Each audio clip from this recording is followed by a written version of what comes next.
à Koulikoro et quitte à la même heure à Bamako.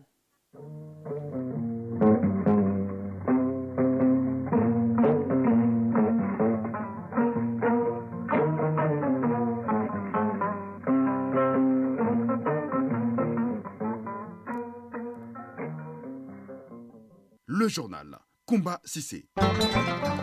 Mesdames et messieurs, bonjour, soyez les bienvenus dans cette première édition de Radio Mali, les titres. À Ségou, la reprise des travaux de la Comatex est effective. Pour le moment, plus de 1000 balles de fil à tisser ont été commandées. C'est le constat fait par une équipe de l'ORTM Ségou. En Corée du Sud, nouvelle inondation meurtrière à cause de la mousson. Environ 33 personnes ont perdu la vie. Des dispositions sont en cours pour atténuer la souffrance des populations touchées. Page sport, basketball, Coupe du monde des moins de 19 ans, le Mali a été battu par les États-Unis 85-66. Afro-basket des moins de 16 ans, filles et garçons, les filles du Mali ont battu le Rwanda 108-24. Les garçons ont gagné par 67-43, toujours face au Rwanda. Le développement de la page sport, c'est avec Famrou Durti. Focus santé de ce journal, nous parlerons du paludisme en commune 6 du district de Bamako. Cette maladie est la première cause de consultation précisément au centre communautaire de Yirimadio. Dans la cité des Balazans, à ce jour, tous les ateliers au niveau de la Comatex tournent normalement. Les travailleurs, dans leur grande majorité, sont présents et la direction générale, enthousiasmée par cet état de fait, rassure de pouvoir faire face à toutes les commandes qui pleuvent déjà. Une équipe de l'ORTM Ségou était dans les ateliers de la Comatex. Suivant ce reportage d'Honoré-Tchenou.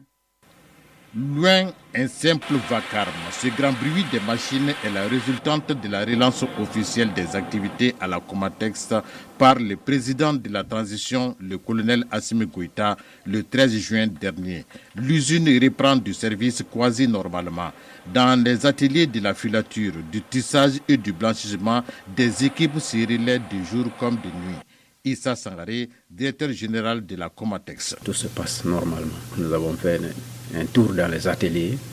Nous avons vu l'ambiance avec laquelle les travailleurs sont venus et ils sont contents tous. Pour cette reprise effective des activités, les travailleurs sont dans un état de bonne humeur et d'espoir. Grégoire Koïta, contrôleur qualité à la filature de la Comatex. Ça se passe très bien. Actuellement, les gens sont vraiment motivés. Tout le monde est présent. Il y a eu que quelques absents. Mais actuellement, vraiment, on est heureux avec l'ouverture et on espère que ça ira. Draman Tunkara, technicien au tissage de la Comatex. Actuellement, il y a à peu près 95% de présents et le démarrage a été effectif à 100%. Un sentiment de fierté. Donc, on est fiers des travailleurs et on veut faire plus que ça. Amadou Sissé, chef de service blanchissement. C'est extraordinaire, parce que vraiment, imaginez-vous, pendant 3 ans, des chefs de famille qui sont là, tous les jours, il faut sortir pour trouver un petit quelque chose. Et officiellement, on a repris, on a même fait quelques petites productions. Vraiment, c'est extraordinaire. On ne peut que remercier tout le monde. À peine la reprise, des commandes pleuvent déjà. Issa Sangaré, directeur général de la Comatex. Depuis déjà, quand on a commencé la maintenance des équipements, les gens nous avons commencé à recevoir des commandes. En termes de fil à tisser d'ailleurs, on a presque 1000 balles, plus de 1000 balles de commandes à notre disposition aujourd'hui, le fil à tisser. Bon, le tissu imprimé, il y a des commandes, même si ce n'est pas très important comme on le croit, mais c'est le début. À ce jour, seuls les cas de maladie et de décès et ceux-là qui auront déjà eu du travail ailleurs ne répondent toujours pas à l'appel. Sinon, le travail a repris de plus belle. Ségou, Honoré-Tchenou et Kramo Traoré pour l'ORTM. Biennale artistique et culturelle Mopti 2023. Page spéciale.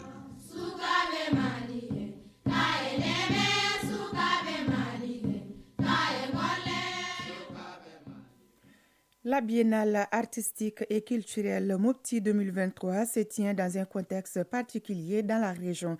Le défi de l'organisation était sur toutes les lèvres. Les dispositions ont été prises par les autorités pour la réussite de cet événement national majeur. Suivons ce reportage de Boubacar Sankari qui a approché les organisateurs. Les dispositions prises pour la réussite de la biennale artistique et culturelle ont été couronnées de succès selon les organisateurs. Pour eux, le défi de l'organisation a été relevé avec brio. Kantara Diawara, coordinateur général de la commission régionale d'organisation de la biennale. La sécurité assurée au niveau des sites d'accueil des troupes, au niveau des sites des manifestations culturelles et même de façon générale dans la ville, parce que c'est une fête, c'est une ambiance. La population va paisiblement à ses occupations. Autre défi important qui a été relevé, c'est celui des infrastructures. Tout n'est pas parfait, mais vraiment les gens ont été mis dans le minimum de conditions de séjour et d'accueil ici à Mopti, en termes d'hébergement, en termes d'accès à l'eau potable, en termes d'électricité, même l'assainissement sur ces sites. Pour le président de la Commission nationale d'organisation de la biennale, il faut consolider les acquis de cette bonne organisation. Aman Demba Sissé, président de la Commission nationale d'organisation. La biennale va au-delà du défi organisationnel. C'est tous les défis, c'est tous les pronostics qui ont été déjoués à travers l'organisation de cette biennale. Et franchement, c'est l'occasion de remercier l'ensemble des populations de la région de Mopti et l'ensemble des régions qui ont soutenu cette région meurtrie et qui a été stigmatisée pendant un bon moment. La biennale a démontré que vraiment Mopti, c'est une région, c'est une population résiliente. Et la population s'est appropriée cette biennale. Elle s'est grandement mobilisée pour soutenir toutes les activités de cette fête de la jeunesse malienne. Mopti, Boubacar Sankare et Seydou Ouattara pour l'ORTM. Sur le même sujet, aujourd'hui, l'espoir est rené de plus en plus dans le cœur des Mopticiens. Cette rencontre culturelle à Mopti a renforcé la cohésion sociale, le vivre ensemble et a touché tous les secteurs de l'économie locale. Reportage Oumar Maïga. La biennale artistique et culturelle a été annoncée dans la région de Mopti le 31 mars 2023. Souvenons-nous, il y a de cela 4 mois. Depuis, les populations étaient partagées entre l'incertitude et la certitude pour se l'approprier.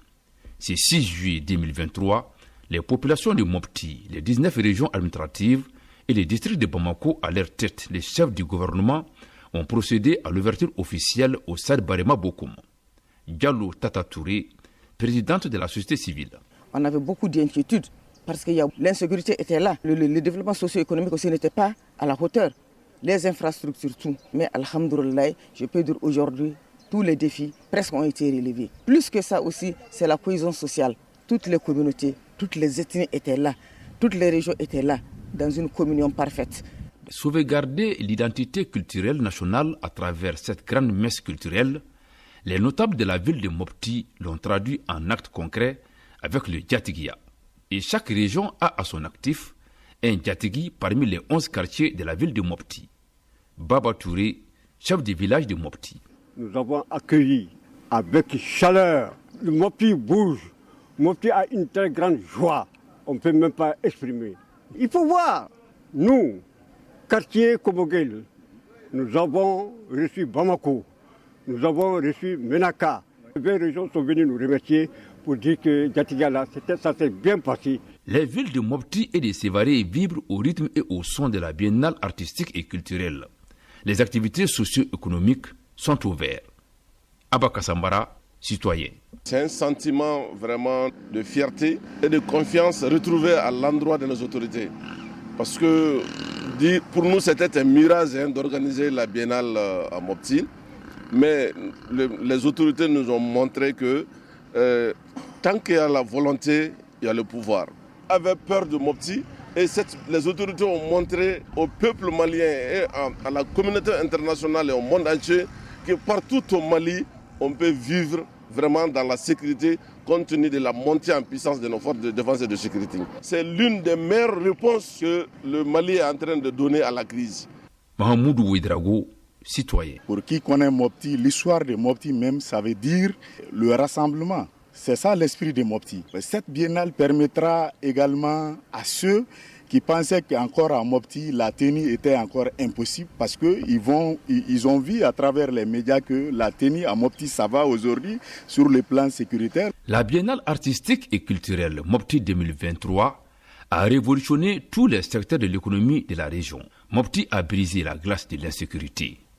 À travers cette citation, à savoir, quand on veut aller vite, il faut aller seul. Quand on veut aller loin, il faut aller avec les autres. Mopti, avec les 19 régions et les districts de Bamako, a relevé les défis de la cohésion sociale et de vivre ensemble. Mopti, Oumar Meiga, Diakalia Traoré, pour l'ORTM. Biennale artistique et culturelle Mopti 2023. Page spéciale.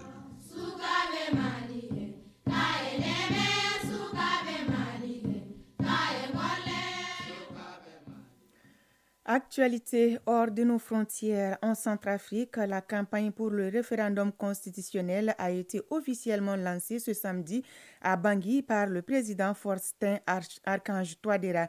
Plusieurs milliers de sympathisants du mouvement Cœur Uni, le parti de la majorité présidentielle, étaient à ce meeting. Durant 2 semaines, les partisans du oui et ceux du non devront convaincre les Centrafricains.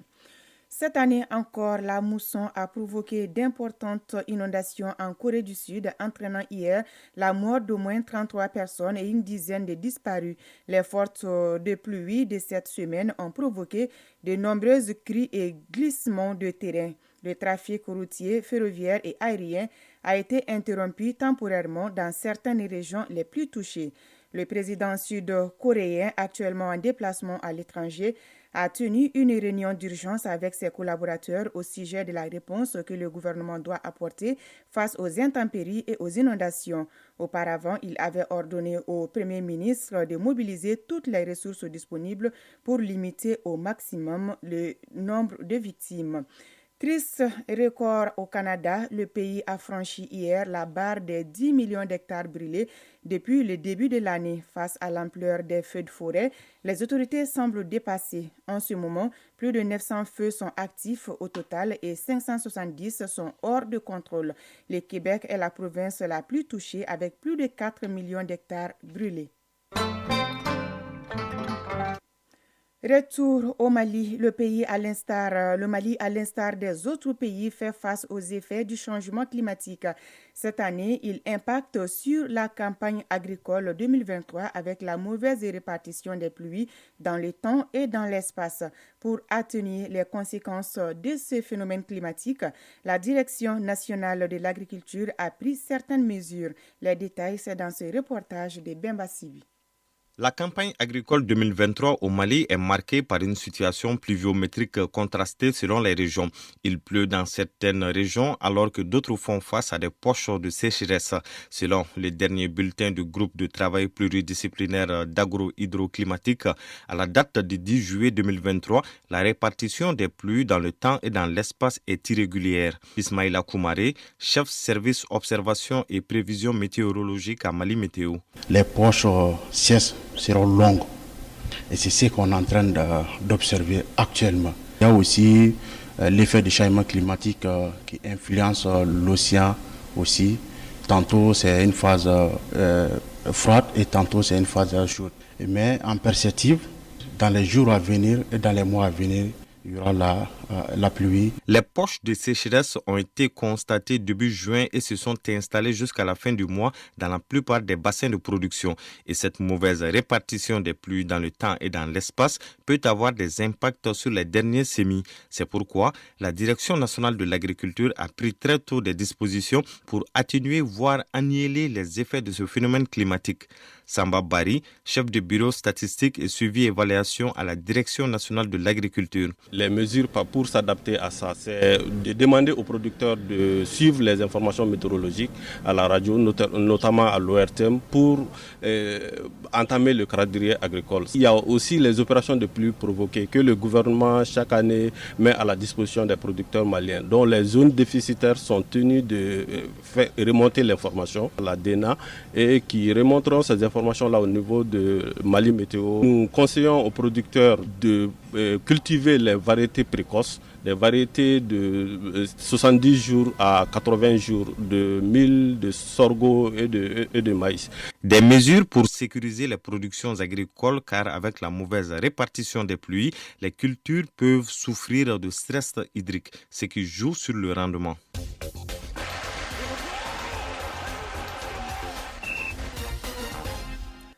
Page sport, handball, la formation à l'endroit des arbitres de cette discipline a pris fin ce samedi à l'Institut national de la jeunesse et des sports, INJS. 15 paires d'arbitres ont pris part à cette formation. En basketball, Coupe du monde des moins de 19 ans, le Mali a été battu par les États-Unis 85-66. Afro-basket des moins de 16 ans, filles et garçons, les filles du Mali ont battu le Rwanda 108-24.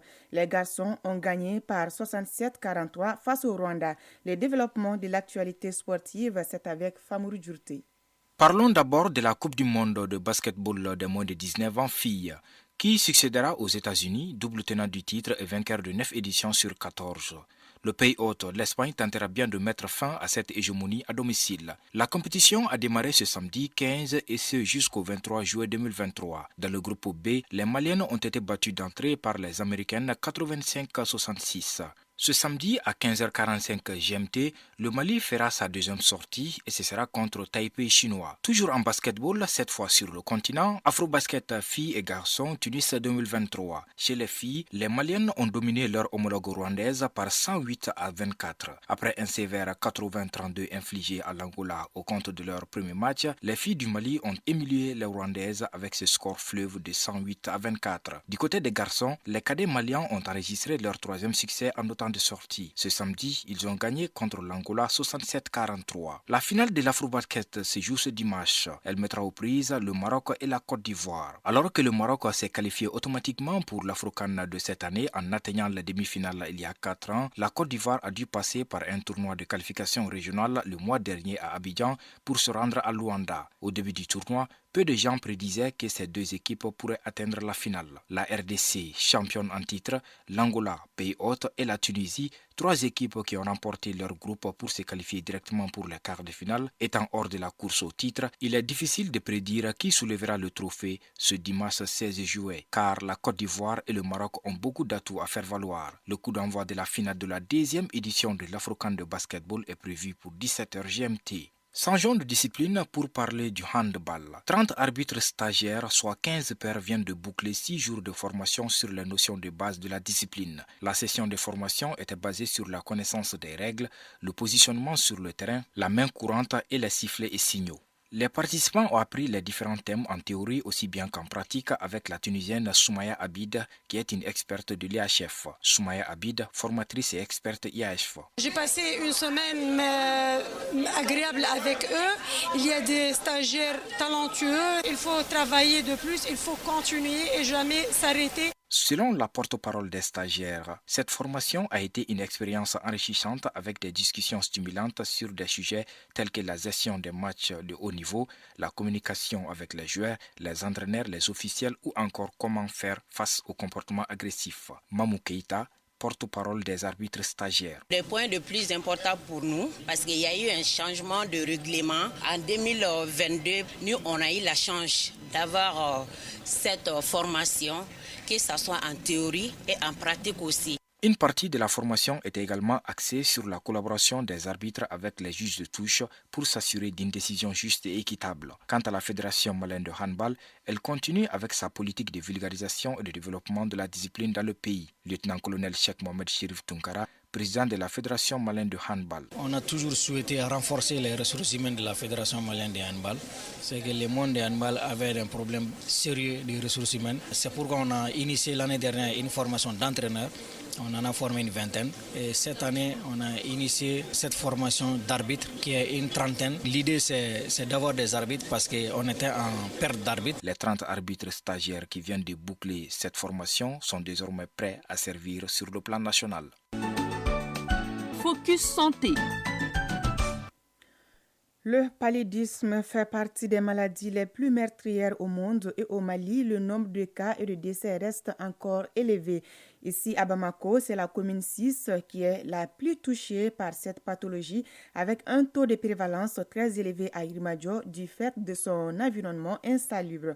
Focus donc sur le centre de santé communautaire de Yirimajio où le paludisme constitue la première cause de consultation. Suivant Focus Santé en rediffusion avec Barakissa Ouattara. Yirimajio, un quartier périphérique de Bamako, est l'un des plus peuplés avec plus de 82 000 habitants. Cette partie de la commune 6 souffre des maux de son environnement. Conséquence, le quartier est laissé à la merci des moustiques.